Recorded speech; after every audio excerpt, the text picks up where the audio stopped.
Mulai acara ini sangat seru, pastinya sangat mengedukasi karena tema yang kita angkat. Kita mulai acara dalam menjawab tuduhan basi, strategi basi dari Tovia Singer dan para polemikus Muslim tentunya.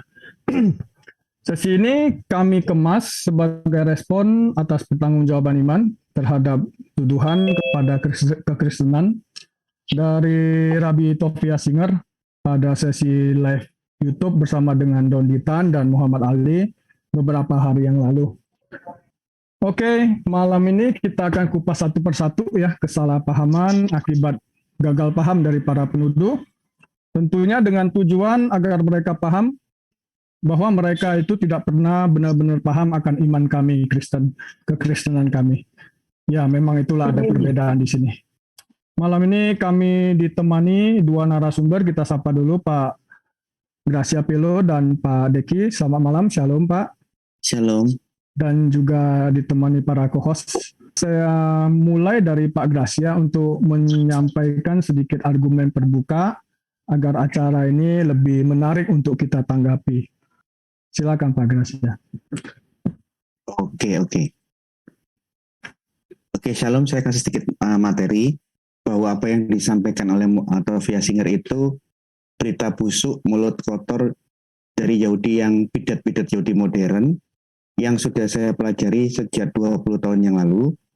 Dan apa yang disampaikan Tovia Singer tidak ada sesuatu yang baru. Dia hanya mengemukakan ajaran-ajaran bidat-bidat Yahudi dan mencari teman sekutu kelompok Muslim. Ini sudah sesuatu yang sangat-sangat sering kita pelajari zaman dahulu.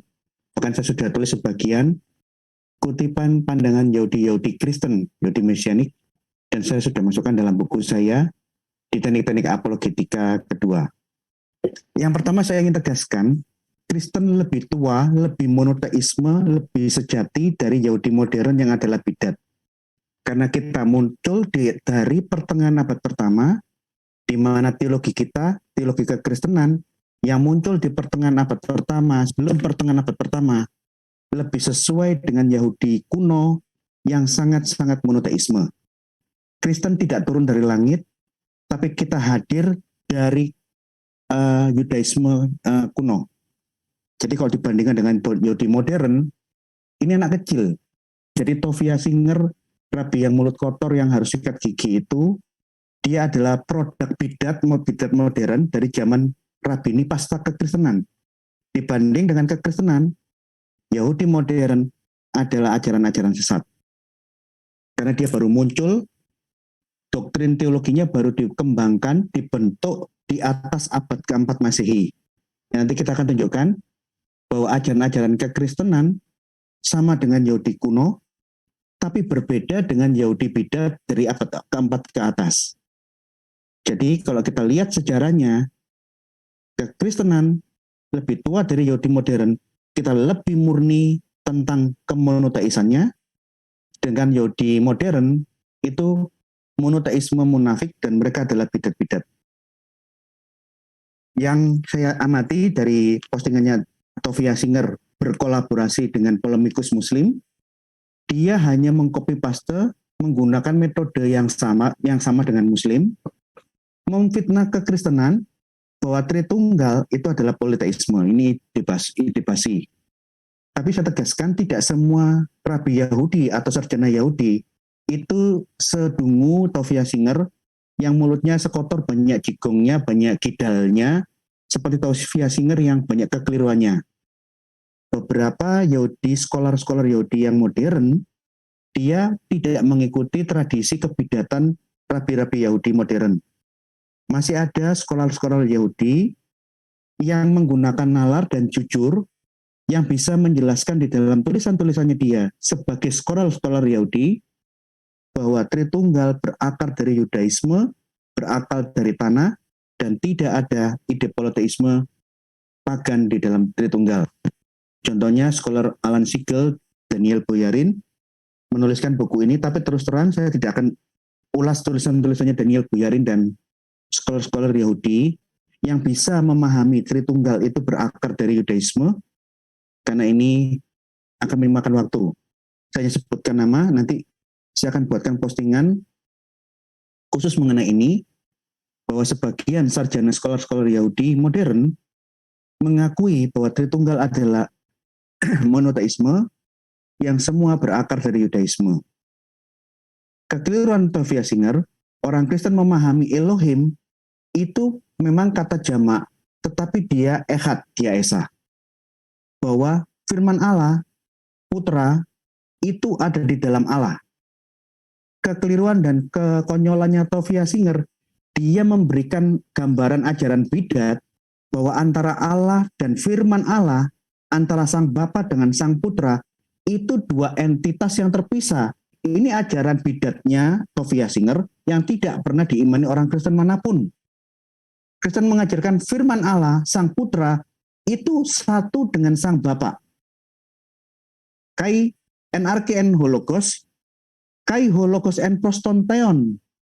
Dan sang firman itu en proston, dia ada pada Allah, dia inside God.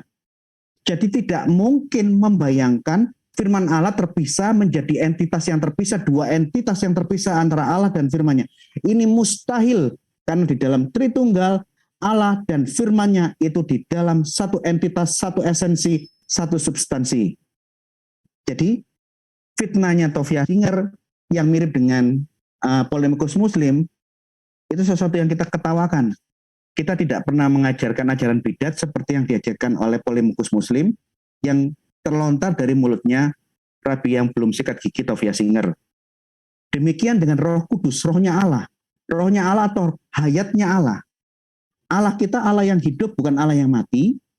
Tidak mungkin hayatnya Allah, rohnya Allah itu Roh Kudus terpisah dari Allah. Jadi di dalam kata roh itu ada dua pengertian. Roh bisa merujuk kepada pengertian suatu keberadaan rohani, spiritual, atau divine. Allah roh, malaikat roh, setan roh. Tapi Allah apakah sama dengan malaikat dan setan yang semuanya adalah roh? Bukan. Kata roh di sini artinya bahwa ini adalah sesuatu yang tidak material. Tetapi kata roh kedua itu berarti life atau hidup. Manusia bukan roh. Tapi kita bisa hidup karena ada roh di dalam kita. Jadi pengertian roh yang kedua itu bukan keberadaan kita ini sesuatu yang rohani, enggak. Kita material, tapi ada roh, ada life di dalam hidup kita. Pengertian roh yang kedua inilah yang namanya Roh Kudus. Jadi tidak mungkin Allah terpisah dari hidupnya. Tidak mungkin Allah itu almarhum, tidak mungkin Allah itu mati. Jadi kalau Tovia Singer mengajarkan Bapa dan Roh Kudus adalah dua entitas Allah yang terpisah, itu kan kekeliruannya dia. Itu bukan ajaran Kristen. Tidak mungkin Roh Kudus terpisah dari sang Bapa. Jadi itu fitnah yang diulang-ulang oleh Rabi yang mulutnya kotor belum sikat gigi. Rohlah yang memberi hidup. Jadi kata roh di sini ini pengertian yang kedua. Karena ada roh, maka ada nyawa, ada kehidupan. Ini di dalam Yohanes 6 ayat 63. Jadi kita bisa hidup, berpikir, berkehendak, karena ada nyawa di dalam diri kita. Allah kita hidup. Roh Kudus satu dengan sang Bapa. Tidak mungkin terpisah. Jadi di saat Yahudi modern mengatakan Allah itu tidak Tritunggal, Allah terpisah dengan firman-Nya, Allah terpisah dengan hidupnya, dengan hayatnya, di saat itulah mereka menjadi sosok ajaran-ajaran bidat modern. Jadi Tritunggal itu monoteisme sejati yang sama dengan Yahudi modern, bahwa Allah itu esa substansinya, esa entitasnya, dan dia selalu beserta dengan firman-Nya secara kekal dan rohnya secara kekal. Tidak mungkin ada Allah tapi terpisah dari firman-Nya. Tidak mungkin ada Allah tapi dia terpisah dari hayatnya. Tidak mungkin Allah itu almarhum. Dan ingat, di dalam sejarah, mayoritas Yahudi kuno semua mengikuti ajaran Kristen. Bayangkan, Yahudi sudah ada berapa ribu tahun. Masa selama ribuan tahun, jumlah populasinya hanya seupil seperti yang kita lihat. Artinya apa?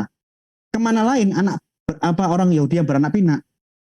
Mereka ada secara jasmani, tetapi mereka tidak lagi mengimani ajaran-ajaran Yahudi. Sebagian ada yang jadi Kristen, sebagian ada yang jadi Islam. Jadi kita lihat selama ribuan tahun sangat aneh orang Yahudi selama ribuan tahun jumlahnya hanya sedikit. Karena apa? Kalau kita lihat sejarah nanti kita akan lihat mayoritas kekristenan pertama itu Yahudi. Lihat fakta-fakta berikut ini ya. Ini sudah saya bahas tadi. Bidat Yahudi modern yang menolak Allah itu satu dengan firman-Nya, Allah itu satu dengan rohnya, artinya Allah itu bisa mati, Allah bisa bisu, itu adalah ajaran bidat. Jadi Yahudi modern yang dibawa oleh Tovia Singer itu adalah bidat di mata kita. Mustahil Allah cacat, tidak bisa ngomong, mustahil Allah itu mati. Mengenai kesejajaran teologi Tritunggal dengan akar Yahudi kuno, salah satu scholar yang membahas masalah ini adalah John Roning. Dia menjelaskan bahwa ide ajaran logos di dalam Injil Yohanes itu merupakan sangat dekat dengan ajaran Yahudi kuno seperti yang ditulis oleh rabi-rabi Yahudi di dalam Targum. Logos di dalam Injil Yohanes itu sama dengan logos di dalam Septuaginta yang sangat paralel cocok dengan Targum Yahudi kuno. Jadi logos bukan dari ide pagan, tapi logosnya Injil Yohanes itu sama dengan logosnya Septuaginta yang sama dengan memra Allah atau memra Diyah. John Ronin menunjukkan di dalam buku kajiannya akar kekristenan tentang logos itu divine, logos itu bentuk pernyataan diri Allah, logos itu yang menciptakan segala sesuatu, itu berakar dari Targum, dari Yudaisme kuno. Firman Allah logos itu kekal.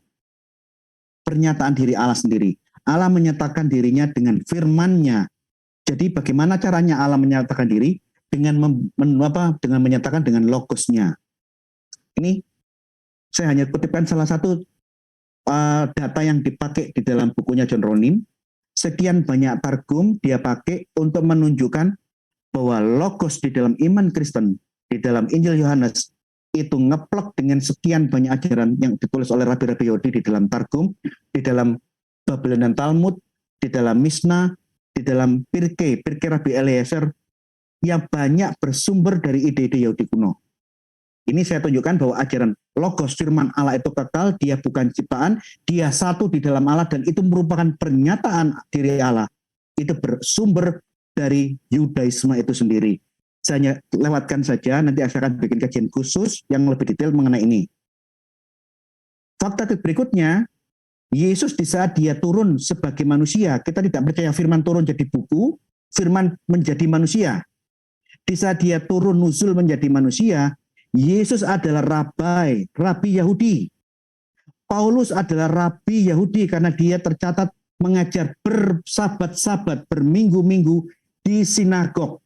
Tidak mungkin kalau bukan rabi tidak boleh mengajar khotbah di dalam sinagog. Bahkan di dalam catatan Injil, Yairus ketua sinagog itu percaya kepada Yesus. Nikodemus pengajar Yahudi, dia adalah rabi juga.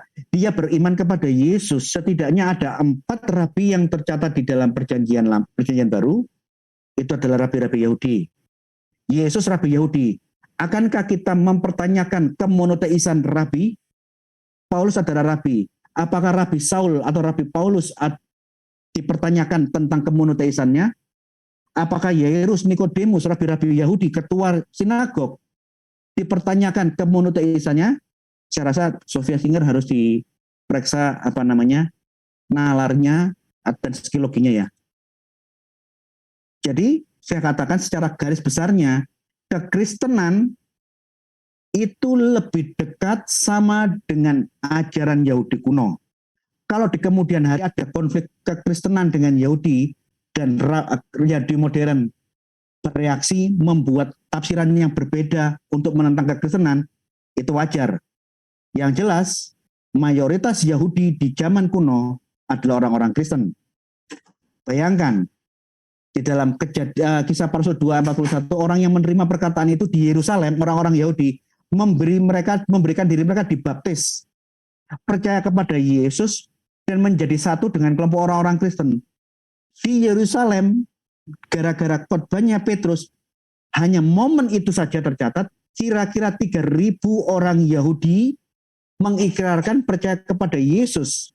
Inilah yang bisa menjelaskan kenapa selama ribuan tahun orang Yahudi yang tetap di dalam agama Yahudi itu hanya sedikit sekali. Karena mayoritas pindah agama menjadi Kristen atau mungkin menjadi mualaf jadi Islam. Ini saya dapatkan pada waktu saya dapat kesempatan ke Israel. Anda kalau ke Danau Galilea, jangan ke danaunya yang di sebelah kanan, tempatnya naik kapal. Coba pergi ke kiri, di sebelah kiri itu ada kayak ruko. Di ujung ruko itu ada toko Yahudi tapi Kristen, yang punya Kristen Mesianik. Saya beli buku-bukunya Yahudi Mesianik di situ.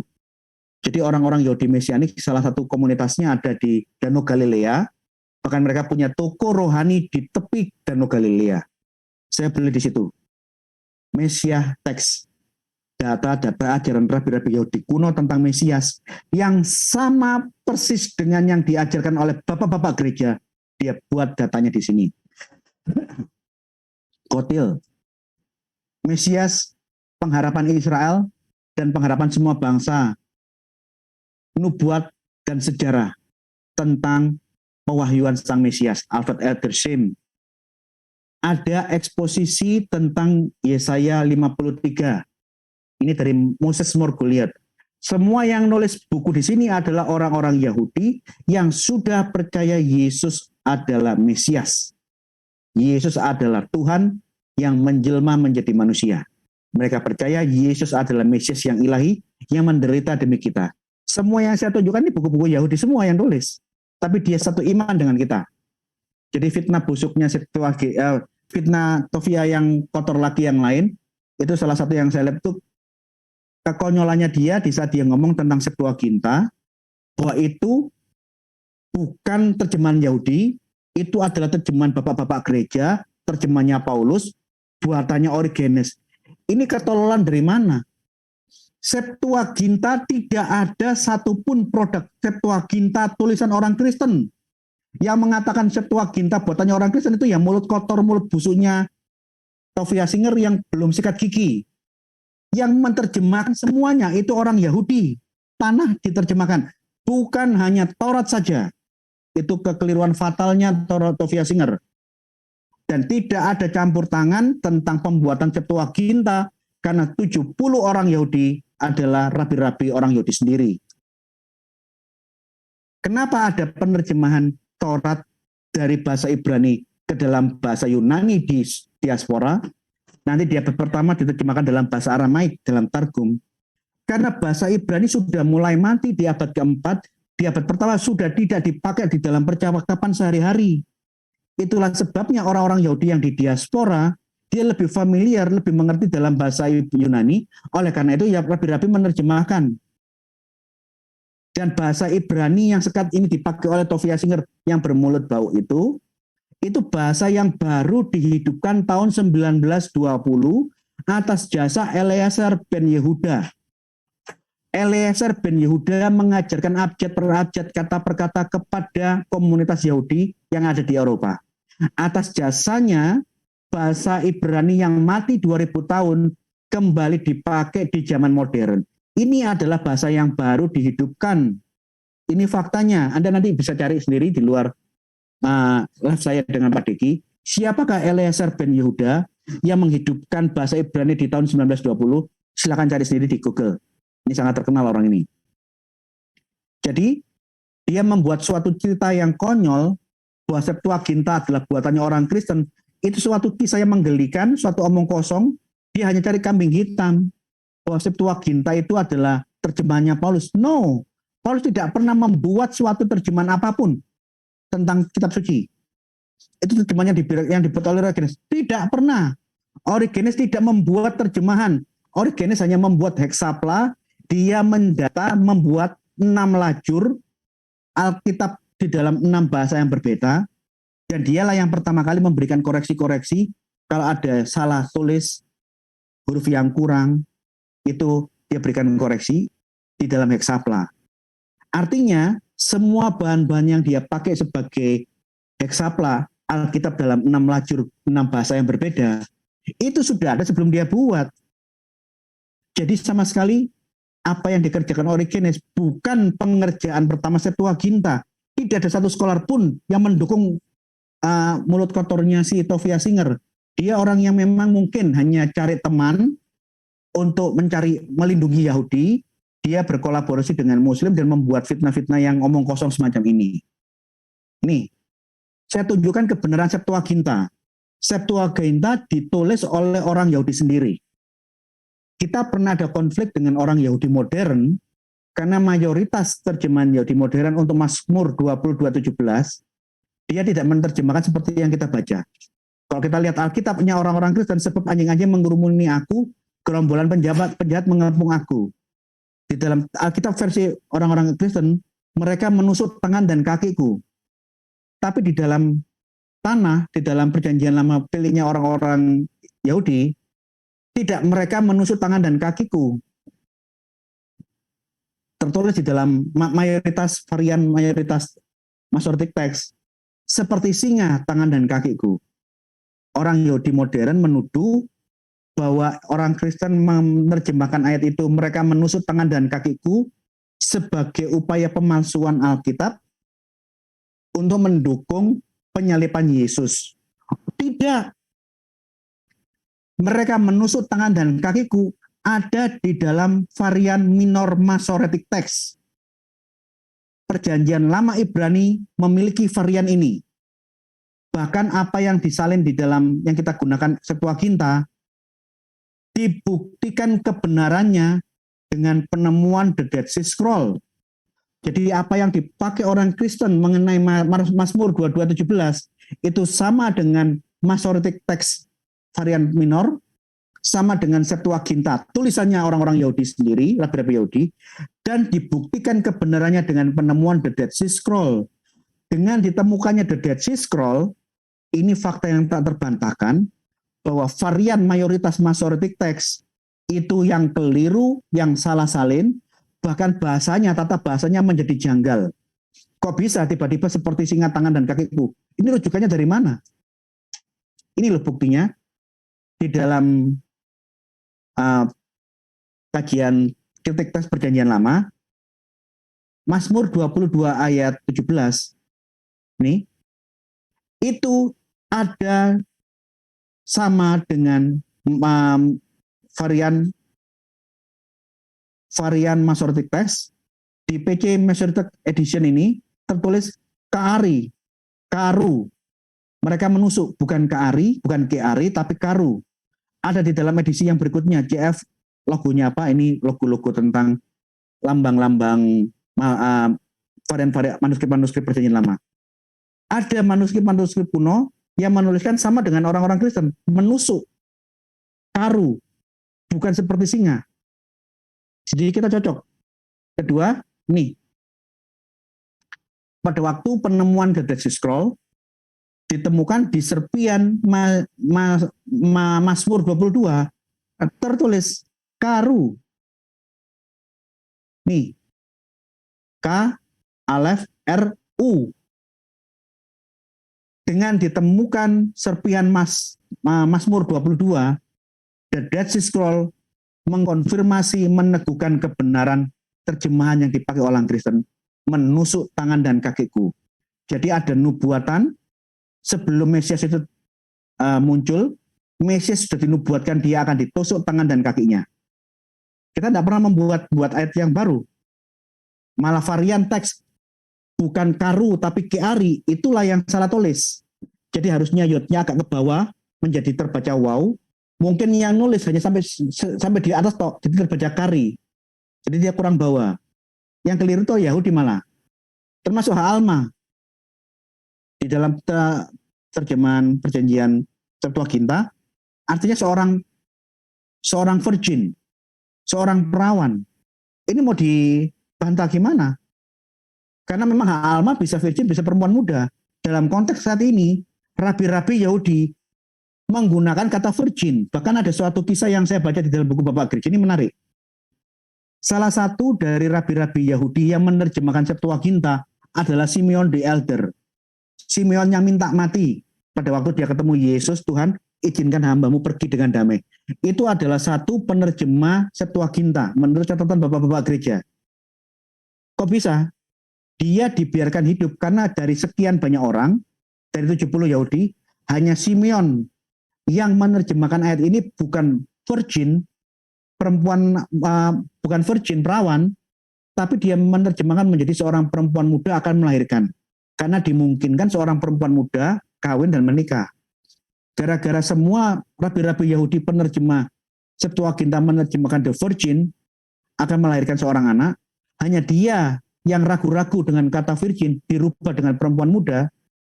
Menurut catatan bapak-bapak gereja, Gabriel menemui dia dan mengatakan, karena kamu ragu bahwa Mesias akan dilahirkan oleh seorang perawan, kamu akan melihat Mesias akan lahir. Kamu tidak akan mati sebelum kamu melihat seorang perawan melahirkan anak. Artinya Simeon the Elder ini hidupnya mungkin lebih dari 300 tahun. Dan dia tercatat di dalam Alkitab, dan bapak-bapak gereja memberikan keterangan tentang Simeon the Elder ini. Dia orang yang sangat-sangat tua, tapi sangat-sangat saleh. Begitu Roh Kudus menyuruh dia pergi ke Bait Allah, ini loh, perawan yang melahirkan anak, Mesias yang dilahirkan, lihat di depan matamu. Begitu dia lihat, dia gendong, dia minta-minta mati. Cukup. Aku sekarang sudah melihat keselamatan untuk bangsa-bangsa, izinkan aku mati. Karena dia adalah salah satu penerjemah Septuaginta yang diizinkan hidup sampai melihat dan menggendong Yesus. Dia nggak mati sampai melihat perawan melahirkan anak. Mengenai Yesaya 53, mulut busuknya Tovia Singer itu sama dengan tafsir-tafsir Yahudi modern, seperti dengan tafsirnya Rabi Rasi. Dia menolak Yesaya 53 adalah nubuatan tentang Mesias yang akan menderita, yang menebus orang-orang yang berdosa. Tafsirnya Rabi Rasi tidak mengarahkan hamba Tuhan yang menderita itu adalah personal, Mesias, tapi satu komunal, bangsa Israel. Itu tafsiran modern. Rabi-rabi yang kuno, sebelum rabi-rabi bidat Yahudi modern, semua mengatakan Yesaya 53 itu nubuatan untuk personal, untuk Mesias. Bahwa Mesias itu akan menderita demi dosa-dosa dan kesalahan kita. Jadi kita lebih cocok dengan tulisan-tulisan rabi-rabi Yahudi kuno. Rabi-rabi yang modern ini bidat-bidat yang membuat tafsiran yang baru yang bertentangan dengan tulisan-tulisan rabi-rabi Yahudi yang kuno. Ini apa namanya? Omong kosong bahwa Yesaya 53 itu adalah nubuatan untuk bangsa Israel secara komunal, suatu bangsa. Omong kosong, karena dipakai bentuk tunggal, bukan bentuk jamak. Kedua, tidak mungkin bangsa Israel yang penuh dosa dan kebejatan bisa menjadi penebus dosa, penebus kesalahan kita. Tidak mungkin orang berdosa seperti orang-orang Yahudi, termasuk mulut kotornya Tovia Singer, adalah penebus yang sejati. Itu omong kosong. Dan itu sudah dijawab oleh orang-orang Yahudi sendiri, Moses Margoliouth. Dia membuat satu buku khusus untuk menjelaskan Yesaya 53. Berdasarkan tulisan-tulisan rabi-rabi Yahudi kuno, memang semua rabi-rabi Yahudi kuno sepakat bahwa ini adalah nubuatan untuk Mesias, personal, tunggal. Dan tidak ada hubungannya dengan rabi-rabi modern yang mengatakan ini adalah untuk Israel. Omong kosong. Ini saya kutipkan ya, di dalam Targum Yonatan yang ditulis oleh rabi-rabi Yahudi, dia mengatakan Yesaya 53 itu adalah untuk Mesias. Behold, my servant Messiah shall prosper. Jadi Yesaya 15-13 itu adalah untuk sang Mesias. Seluruh pasal Yesaya 52-53, semua ini berbicara tentang Mesias. Ini pengakuan rabi-rabi yang menulis Targum-Targum Yahudi kuno. Jadi Tovia Singer, entah demi apa, dia ngomong keliru-keliru semua. Yesaya 53 ayat 10, kerajaan Mesias mereka. Bahkan di data, sejak Yesaya 52 ayat 13 itu Targum Yonatan mengatakan itu Mesias, ayat 14 itu tentang Israel, 15 tentang Mesias. Banyak sekali tentang Mesias dan tidak merujuk kepada satu bangsa tok, tidak. Ini yang saya bilang, kekurang ajarannya Tovia Singer. Dia membuat sesuatu yang bertentangan dengan rabi-rabi kuno. Demi melawan kekristenan, dia menghalalkan segala cara, dan dia berusaha menipu pengakuan-pengakuan rabi-rabi kuno bahwa Yesaya 53 adalah untuk Mesias, dirubah dengan sengaja. Jadi tafsiran yang sangat menjijikkan. Rasi itu baru hidup di abad ke-12. Rabi yang anak kecil ini, anak PAUD, dia menerjemahkan bahwa Mesias yang menderita itu bukan Mesias personal. Itu adalah untuk Israel. Mustahil Israel itu adalah penebus salah, karena di dalam ayat 10, dia, hamba Tuhan yang menderita itu akan menyerahkan nyawanya untuk menjadi penebus salah. Tidak mungkin orang Yahudi yang penuh dosa dan kotor yang najis bisa menjadi penebus salah. Dari mana itu? Tidak ada. Tidak pernah terjadi bangsa Israel adalah bangsa yang 100% penduduknya, warga negaranya suci sempurna. Ini omong kosong, tafsiran omong kosong. Tidak mungkin bangsa Israel satu komunitas jutaan orang dijadikan korban penebus salah. Ini tafsir omong kosong. Bangsa Israel mendapat penghukuman, penindasan, bukan karena dia suci dan dia adalah korban yang sempurna buat dosa-dosa kita. Dia dihukum mendapatkan banyak masalah karena mereka berdosa dan menolak Mesias. Ingat baik-baik. Jadi kalau kita mau baca tentang kajian-kajian Yahudi, banyak pelajari ya di kajian Mesianik. Tapi ingat-ingat ya, kajian Mesianik itu ada dua macam. Ada Yahudi Mesianik yang bidat, yang ajarannya seperti Saksi Yehova, seperti Yosef Sulam, Rabi Yosef Sulam. Itu Yahudi Kristen yang bidat, ajarannya seperti Saksi Yehova, bahwa firman Allah itu makhluk ciptaan Allah. Itu kita tolak. Tapi ada banyak Yahudi Mesianik yang ajarannya sama dengan ortodoksi kekristenan, percaya Tritunggal Maha Kudus, Yesus adalah firman yang menjadi manusia, misalnya Michael Brown dan yang kawan-kawan. Jadi hati-hati dengan kajian Mesianik, karena ada dua macam Mesianik bidat yang mengatakan firman Allah adalah ciptaan, dengan Mesianik yang monoteisme sejati sama dengan kita, bahwa firman Allah itu kekal dan satu dengan Allah. Ajaran-ajaran kekristenan itu dapat terdengar di dalam ajaran-ajaran sekte SNI dan tulisan rabi-rabi Farisi kuno. Jadi rabi-rabi Farisi kuno dan tulisan orang-orang Yahudi dalam sekte SNI itu banyak kemiripannya sama dengan kekristenan. Tapi dengan bidat Yahudi modern tentu berbeda. Jadi bagi saya Tovia Singer itu ya rabi yang baru, anak kecil, pembohong dan munafik. Dia adalah bidat yang sok tahu. Kemudian saya tunjukkan sedikit tentang fakta perjanjian baru. Di dalam perjanjian baru, minim kutipan dari bahasa Ibrani. Hampir tidak ada, hanya ada satu bahasa yang adalah bahasa Ibrani, Hosana. Selain Hosana, semua kutipan di dalam perjanjian baru itu adalah bahasa Aramaik. Maranatha, Tuhan kami datanglah. Mar adalah Tuhan, itu bahasa Aramaik. Golgota itu bahasa Aramaik. Bahasa Ibraninya Galgolet. Hakal Dama, tanah darah, itu bahasa Aramaik. Tanah bukan hakal, tapi Eretz. Harusnya kalau dia ngomong bahasa Ibrani, Eretz Hadam. Tapi yang tertulis di dalam Alkitab apa? Hakal Dama.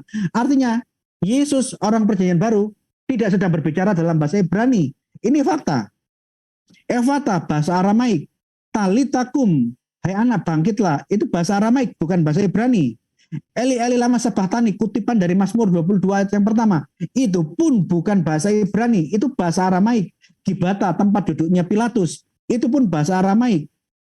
Hanya ada satu bahasa Ibrani di dalam perjanjian baru, Hosana.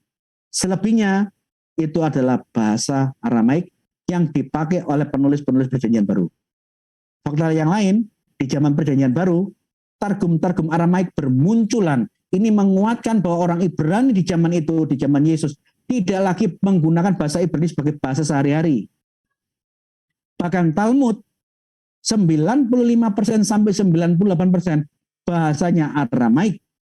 Tidak ada bahasa Ibrani. Bahasa Ibrani hanya 3-5%. Di dalam Talmud Babilonia, ada Talmud Yerusalem. Bahasa Ibrani di zaman itu mati dan baru hidup di tahun 1920. Itu bahasa yang baru dihidupkan. Jadi Tofias ini anak kecil yang kurang ajar, kurang baca buku, munafik, dan ajaran pikirannya, imannya adalah iman bidat, yang berkolaborasi dengan polemikus muslim untuk memfitnah ajaran Kristen yang mulia. Kemudian adalah satu sarjana yang ingin saya tunjukkan, ini yang sudah yang terakhir, saya cepatkan saja ya. Tapi saya berjanji kalau saya sudah selesai kuliah S3, saya buatkan pelajaran tentang Septuaginta dan Yahudi VS Kristen lebih detail. Ada seorang sarjana Kristen mendata kutipan-kutipan perjanjian lama di dalam perjanjian baru. Ternyata itu narasinya lebih mirip, lebih dekat dengan Septuaginta. Jadi kutipan-kutipan tanah, kutipan-kutipan Old Testament di dalam perjanjian baru, kutipan-kutipan perjanjian lama di perjanjian baru, itu narasinya lebih dekat dengan narasi Septuaginta dibanding dengan narasinya dari Masoretic Text. Artinya apa? Septuaginta sudah menjadi bacaan yang umum, sehingga kutipan-kutipan para rasul itu lebih dekat dengan Septuaginta dan berbeda jauh dengan narasi Masoretic Text. Karena apa? Karena sudah nggak dipakai lagi bahasa Ibrani di zaman itu. Baru dihidupkan, dipulihkan 1920. Ini, di dalam buku ini, Gleason L. Asher, dia memberikan pembanding, naskah bahasa Ibraninya yang asli narasinya seperti ini, Septuaginta seperti ini, dan kutipannya di dalam perjanjian baru seperti ini. Setelah kita lihat apa yang dia buat, ternyata kutipan-kutipan perjanjian baru tentang perjanjian lama lebih dekat dengan narasi Septuaginta dibanding dengan Masoretic Text. Jadi, Anda keliru, Anda kurang baca buku, mulutmu kotor, dan Anda punya suatu cara yang tidak fair sebagai seorang sarjana, Anda tidak mengungkapkan data dengan jujur. Bahwa semua rata-rata kutipan perjanjian lama di dalam perjanjian baru, narasinya narasi Septuaginta, bukan narasi Masoretic Text. Jadi mulut Anda itu, Pak Tofia, tolong sikat gigi. Anda rabi yang mulutnya busuk, dan Anda rabi yang tidak terpelajar karena Anda ajarnya bidat. Demikian, terima kasih. Untuk selanjutnya saya serahkan ke Pak Deki Gadas untuk mengisi. Baik, terima kasih Pak Gracia. Pembuka saja kita yang memang kita pahami seperti itu. Jadi memang mereka itu gagal paham akan iman kita, sehingga tuduhan mereka juga sebenarnya meleset ya Pak, begitu ya yang saya tangkap.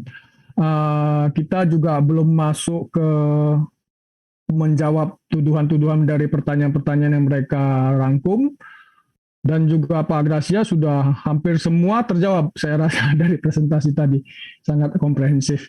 Baik, kita berikan kesempatan untuk Pak Deki untuk membuka, sesudah itu kita masuk ke menjawab tuduhan-tuduhan dari mereka ya, dari pertanyaan yang telah dirangkum. Silakan Pak Deki. Ya, terima kasih Pak Gracia sudah memborong banyak hal yang harus dibahas di dalam sesi ini.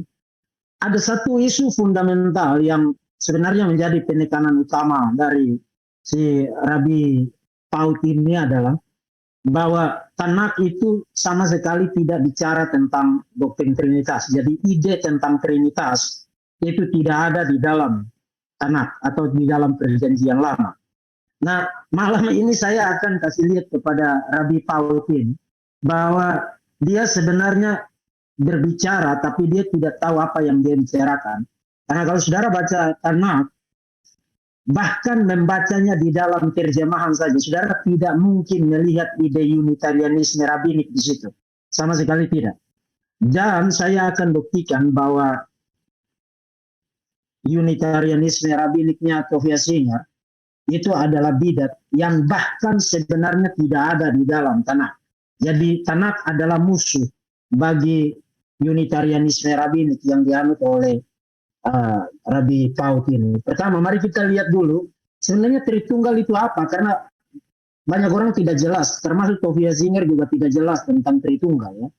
Dia berbicara tentang Tritunggal itu seakan-akan tiga pribadi itu adalah setiap pribadi itu memiliki sepertiga bagian dari kealahan. Jadi kalau ditambah-tambah ya jadi 100% kealahan. Tidak. Tritunggal itu berarti setiap pribadi memiliki keseluruhan esensi kealahan. Tiga pribadi yang berbeda memiliki keseluruhan esensi kealahan. Jadi Bapa adalah Allah sejati, Anak adalah Allah sejati, Roh Kudus adalah Allah sejati. Anak bukan bagian dari Tritunggal. Roh Kudus bukan bagian dari Tritunggal. Bapa bukan bagian dari Tritunggal. Jadi Tobias Singer bahkan paham konsep dasar tentang Tritunggal, saja tidak. Nah, yang saudara lihat di screen ini adalah proposisi dasar tentang Tritunggal. Jadi Allah itu Esa itu tidak perlu dibuktikan. Ulangan 6 ayat 4, Maleakhi pasal 2, dan di dalam perjanjian baru teks itu dikutip sangat banyak sekali. Tapi pada saat yang sama, pembacaan total terhadap kitab suci, perjanjian lama, perjanjian baru, mempresentasikan ada 3 pribadi yang berbeda. Di dalam PL itu ada Bapa, ada Malak Yahweh, atau sebutan lainnya adalah Memra of the Lord, firman Tuhan, atau di dalam Daniel pasal 7 itu disebut dengan sebutan anak manusia. Kemudian ada satu pribadi lagi, Roh Kudus. Jadi istilah Roh Kudus itu ada di dalam perjanjian lama, itu bukan sekadar istilah perjanjian baru. Kemudian di dalam perjanjian baru kita ketemu ada Bapa, Putra, Yesus Kristus, dan Roh Kudus. Jadi secara konsisten perjanjian lama, perjanjian baru itu bicara tentang Allah itu Esa, tapi pada saat yang sama menghadirkan ada 3 pribadi ilahi dengan prerogatif ilahi di dalam perjanjian lama maupun di dalam perjanjian baru. Itulah sebabnya Bapak-bapak gereja secara sah meringkas dan merangkum totalitas data kitab suci itu dengan sebutan Tritunggal. Yang sederhananya berarti Allah itu Esa berkeberadaan dalam 3 pribadi yang berbeda, yang setara, yang co-eternal, co-equal, jadi setara dan sama-sama kekal, berbagian di dalam esensi hakikat kealahan yang Esa itu. Itu sederhananya begitu. Nah, kenapa saya mulai dari sini?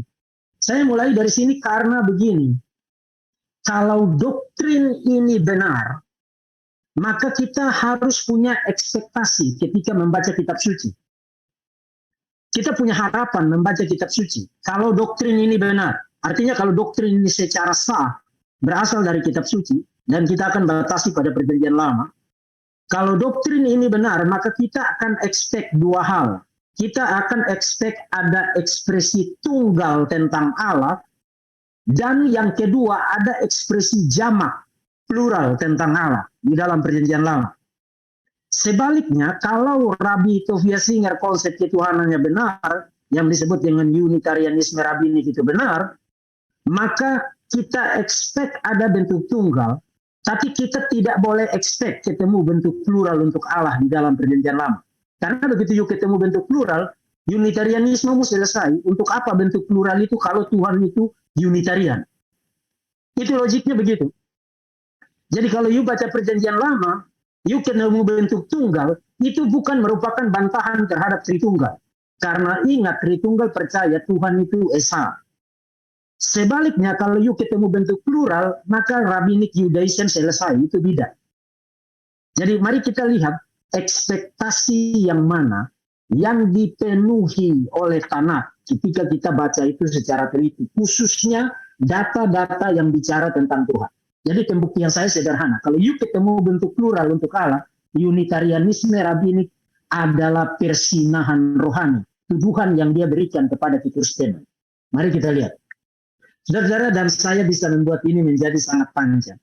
Perjanjian lama Tanakh bukan hanya bicara tentang Allah, Allah berbicara tentang dirinya dalam bentuk plural, misalnya Kejadian pasal 1 ayat 26, kemudian pasal 3 ayat 22, pasal 11 ayat 7, kemudian Yesaya pasal 6 ayat 8, itu Tuhan sendiri berbicara mengenai dirinya dalam bentuk plural.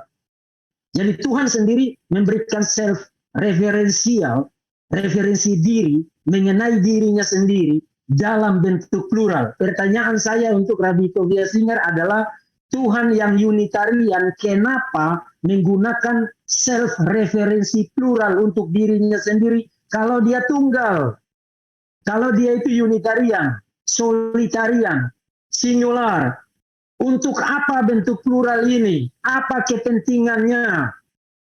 Kedua, bukan hanya Tuhan berbicara mengenai dirinya dalam bentuk plural, tapi Tuhan juga berbicara mengenai dirinya sebagai yang diutus oleh Tuhan. Misalnya di dalam Yesaya pasal 48 ayat 16, itu yang speakernya di situ adalah pembicara yang menggunakan gelar yang pertama dan yang terakhir, alfa dan omega bagi dirinya. Kemudian kalau saudara baca sampai di ayat 16, dia bilang, dan Tuhan Allah, jadi orang ketiga, mengutus aku, orang pertama, dengan rohnya, orang ketiga lagi, yang berbeda dengan orang ketiga yang pertama. Jadi yang berbicara adalah Tuhan, kemudian berbicara tentang Tuhan, mengutus Tuhan dengan rohnya. Kemudian fenomena yang sama, saudara bisa baca di dalam Zakaria, pasal 2 ayat 6 sampai dengan ayat 12. Saya tidak bacakan bagi saudara, tapi saudara bisa baca sendiri itu.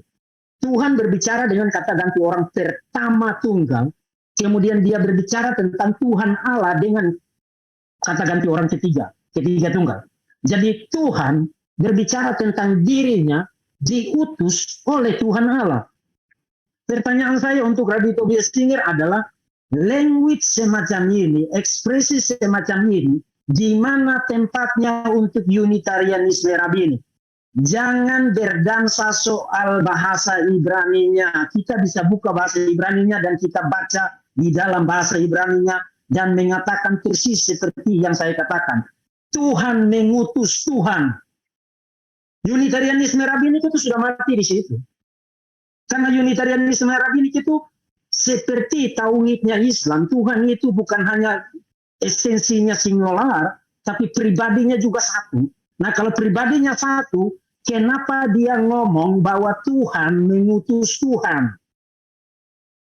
Tapi bukan hanya itu. Jadi bukan hanya Tuhan menggunakan self-referensial, Tuhan bicara tentang dirinya dalam bentuk plural, kemudian Tuhan bicara tentang dirinya diutus oleh Tuhan, tapi pihak lain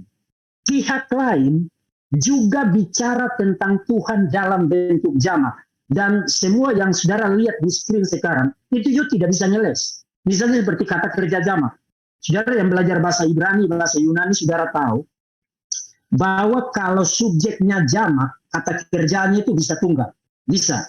Misalnya kalau saudara belajar bahasa Yunani, kalau subjeknya itu jamak, tapi dalam kasus, dalam gender neuter, maka kata kerjanya tunggal. Bisa. Tapi kalau kata kerjanya jamak, subjeknya harus jamak. Harus. Tidak ada kekecualian.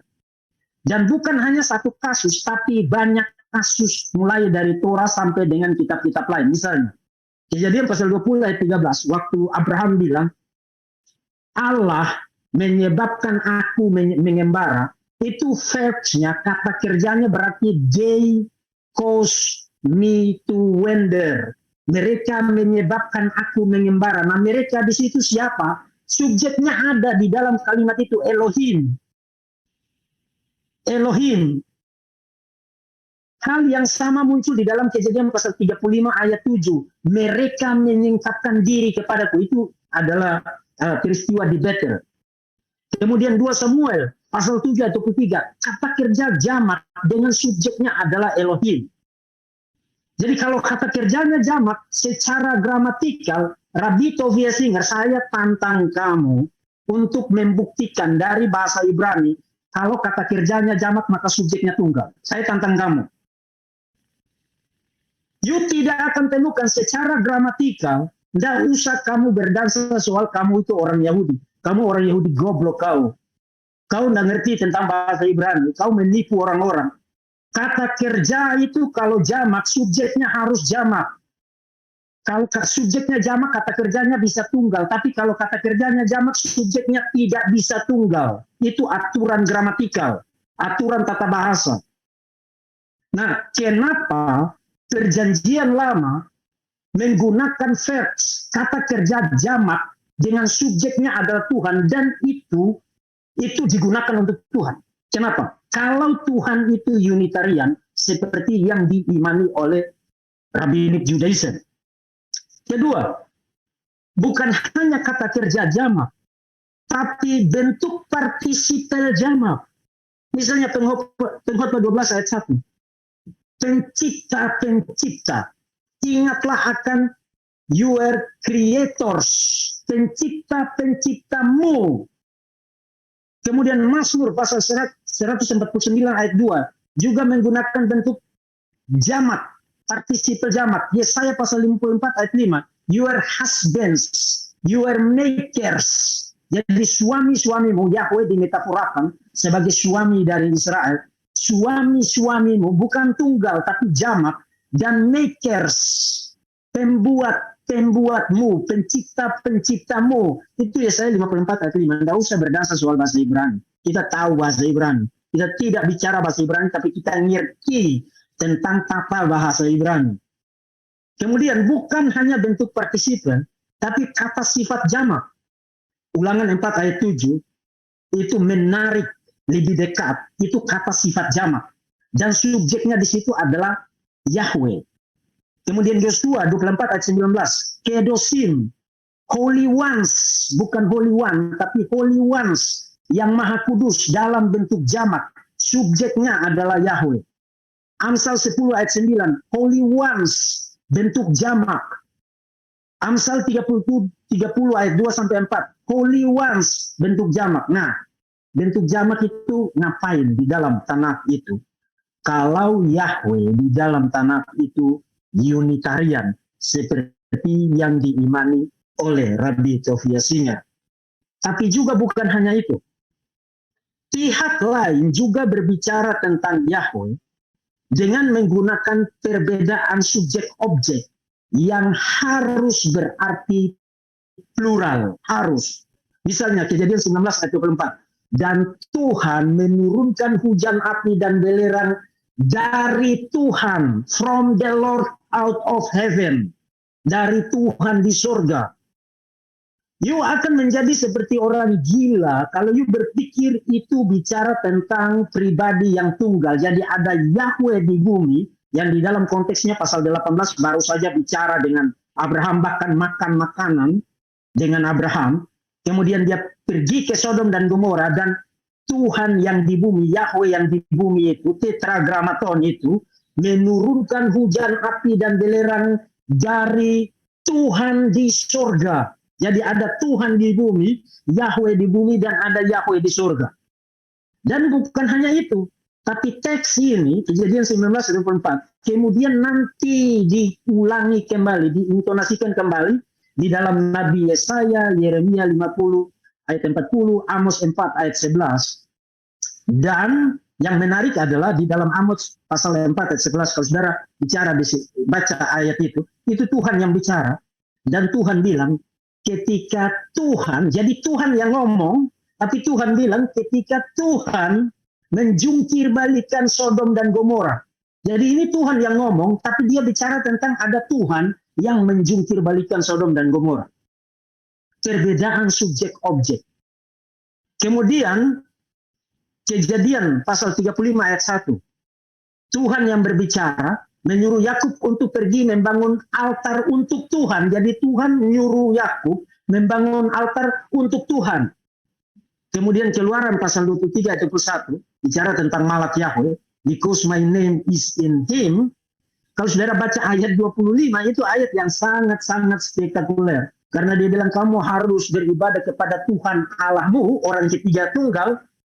Kemudian dia bilang, dan aku akan melenyapkan penyakit dari antaramu. Jadi kamu harus beribadah kepada Tuhan Allahmu, dan aku akan melenyapkan penyakit dari antaramu. What? Itu ungkapan apa itu? Kemudian di Keluaran yang sama, pasal 24 ayat 1, ini Tuhan yang ngomong. Tuhan yang ngomong menyuruh Musa naik ke atas gunung itu untuk bertemu dengan Tuhan. Jadi Tuhan nyuruh Musa untuk pergi bertemu dengan Tuhan. Hal yang sama muncul di dalam Hosea pasal 1 ayat yang ke-7. Nah, semua teks ini kenapa saya lontarkan? Karena saya akan mengajukan dua pertanyaan terkait dengan gagasan utama klaim dari Rabbi Tovia Singer bahwa para nabi tidak mengajarkan Tritunggal. Abraham akan menangis kalau melihat orang-orang Kristen mengajarkan Tritunggal. Pertanyaan saya itu begini, Rabbi Tovia Singer. Pertanyaan sederhana, dan ini pertanyaan eksegetis. Pertanyaannya adalah siapa yang nulis teks-teks ini? Bukan orang Kristen, bukan pengikutnya Yesus Kristus di abad pertama, tapi para nabi di dalam perjanjian lama. Musa, Yesaya, Yeremia, Salomo, kemudian Hosea, Zakaria, dan lain sebagainya. Para nabi di dalam perjanjian lama. Pertanyaan kedua, siapa audiens original dari Tanakh? Originalnya adalah generasi Israel yang keluar dari perbudakan di Mesir, dan Israel ketika mereka sudah hidup pada masa kerajaan sampai dengan masa pembuangan dan kembali dari pembuangan. Artinya tidak ada urusannya dengan orang-orang Kristen di situ. Tidak ada pengaruh Paulus di situ, tidak ada pengaruh Yohanes di situ, tidak ada pengaruh Markus di situ. Itu completely seluruhnya berasal dari para nabi yang kata Tovia Singer tidak ngerti, tidak bicara tentang Tritunggal, dan Abraham akan menangis kalau mendengar orang-orang Kristen bicara tentang Tritunggal. Nah, pertanyaan saya adalah begini. Kalau ini ditulis oleh para nabi dan dibaca oleh Israel kuno yang tidak ada kaitannya dengan orang-orang Kristen abad pertama, lalu bagaimana para nabi ini yang kalau mereka Unitarian seperti Rabbi Tovia Singer, kenapa mereka menjejali seluruh isi Tanakh dengan language plural semacam ini ketika bicara tentang Yahweh? Saya belum bicara tentang pribadi-pribadi yang berbeda itu. Saya baru bicara tentang bentuk plural. Kenapa? Artinya kalau you membaca Tanakh dengan presuposisi Unitarianisme rabbinik, you akan menjadi orang gila, karena kalau kamu Unitarian bagaimana menjelaskan Yahweh mengutus Yahweh? Kalau kamu Unitarian bagaimana menjelaskan Yahweh bicara tentang dirinya, self-referential, kami atau kita? Kalau kamu Unitarian bagaimana kamu menjelaskan Musa bicara tentang Yahweh itu dengan kata kerja jamak? Abraham bicara tentang Elohim dengan kata kerja jamak. Samuel bicara tentang Elohim dengan kata kerja jamak. Salomo bicara tentang Tuhan dengan partisipal jamak. Daud bicara tentang Tuhan dengan partisipal jamak. Yesaya bicara tentang Tuhan dengan partisipal jamak. Your husbands, your makers. Kemudian Musa bicara tentang Tuhan dengan kata sifat jamak. Kemudian Yosua bicara tentang Tuhan dengan kata sifat jamak. Jadi para nabi itu ada di pihak siapa? Ada di pihak kekristenan atau ada di pihak bidat yang baru muncul pasca kekristenan? Rabbi Tovia Singer itu kan agamanya baru muncul setelah kekristenan. Itu agama yang baru itu, belakangan. Dia bukan ancient religion. Rabbinic Judaism adalah bidat yang baru muncul pasca kekristenan. Kekristenan lebih tua daripada Rabbinic Judaism. Jadi para nabi di pihak siapa? Ini yang menjadi relevan dengan pertanyaan saya tadi. Kalau Unitarianisme Rabbinik, you tidak boleh ketemu data semacam ini di dalam perjanjian lama. Begitu you ketemu data semacam ini selama tinggal Rabbinic Judaism. Rabbinic Judaism adalah teologi persinahan rohani. Para rabi murtad itu, apostat rabi itu, mengajarkan ajaran yang bertentangan dengan isi Tanakh. Justru kalau kamu percaya doktrin Tritunggal, you tidak ada masalah dengan ini semua. Waktu Musa bicara dengan kata kerja jamak tentang Yahweh, memang itulah Tritunggal. Waktu perjanjian lama bicara dengan bentuk tunggal mengenai Yahweh, memang itulah Tritunggal. Jadi baik jamak baik tunggal itu adalah akomodasi untuk doktrin kealahan Kristen, doktrin Tritunggal.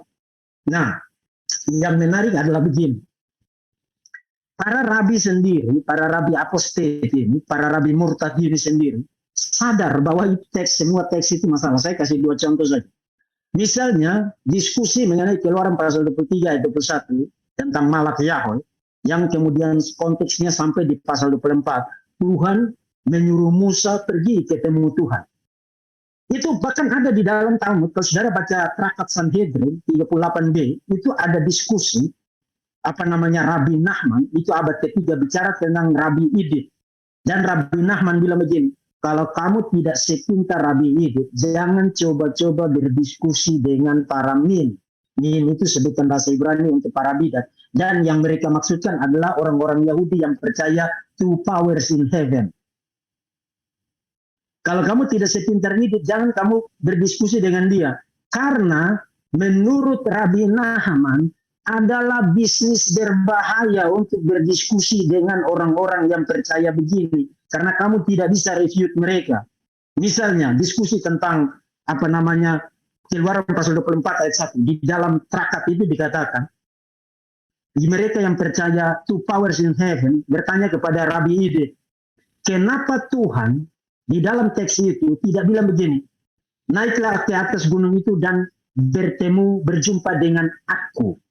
Tapi yang Tuhan katakan adalah, naiklah ke atas gunung itu dan berjumpa dengan Tuhan. Mengindikasikan Tuhan yang dimaksud itu berbeda pribadinya dari Tuhan yang nyuruh Musa untuk naik ke atas gunung itu. Nyuruh Musa untuk naik ke atas gunung itu.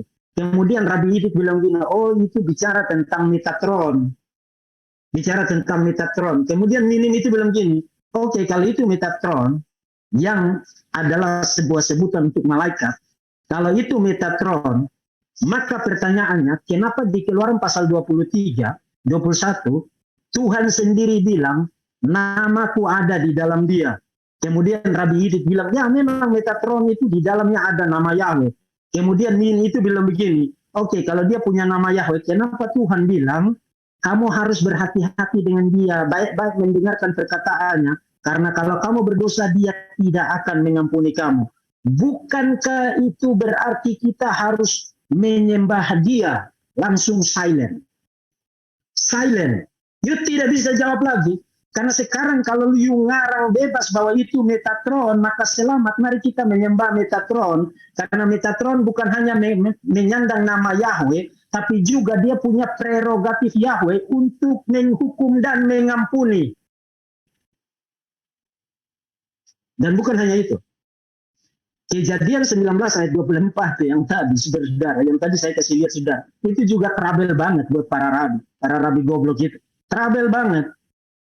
Dan akhirnya Rabbi Juda mengatakan, oh itu bicara tentang malaikat Gabriel. Jadi Yahweh yang di bumi yang baru saja ketemu dengan Abraham itu adalah malaikat Gabriel. Problem. Pertama, problem. Teks itu tidak menyebut malaikat Gabriel di situ. Menyebutnya dengan tetragrammaton. Simply menyebutnya tetragrammaton. Tuhan, tetragrammaton, menurunkan hujan api dan belerang dari Tuhan, tetragrammaton yang lain, di surga. Dan bukan hanya teks itu sendiri, tapi ingat teks ini kemudian di-refer kembali oleh para nabi di kemudian hari. Dan menurut Amos pasal 4 ayat 11, Tuhan bilang ketika Tuhan menjungkir balikan Sodom dan Gomora. Jadi ini Tuhan yang ngomong, dan Tuhan bilang yang menjungkir balikan Sodom dan Gomora adalah Tuhan. Persis language yang sama. Tidak ada sebutan apa-apa tentang Gabriel. Jadi ini teks-teks yang saya kutip perlihatkan bagi saudara-saudara. Ini trouble banget bagi para rabi goblok ini. Mereka ngelesnya Metatron, malaikat Gabriel, tapi pada akhirnya mereka tidak menjelaskan apa-apa. Dan saya akan akhiri dengan sebuah diskusi imajiner juga di dalam Talmud. Katanya ketika Musa mencatat sampai di Kejadian pasal 1 ayat 26, kemudian Musa bilang kepada Tuhan begini, Tuhan, kenapa engkau memberi firman yang memberi peluang kepada para bidat untuk tumbuh subur? Karena nanti mereka akan baca language semacam ini. Kemudian Tuhan bilang begini, tugasmu itu menulis. Barang siapa yang mau jadi bidat, biarlah dia jadi bidat. Jadi sebenarnya jawaban Tuhan itu tidak menjawab apa-apa. Malah sebaliknya, mengindikasikan bahwa Tuhan sendiri yang memberikan firman yang kemudian menjadi dasar dari ajaran bidat. Itu bukan solusi untuk Rabbinic Judaism, malah merupakan penghinaan terhadap Tuhan. Seakan-akan Tuhan baru saja memberikan pewahyuan.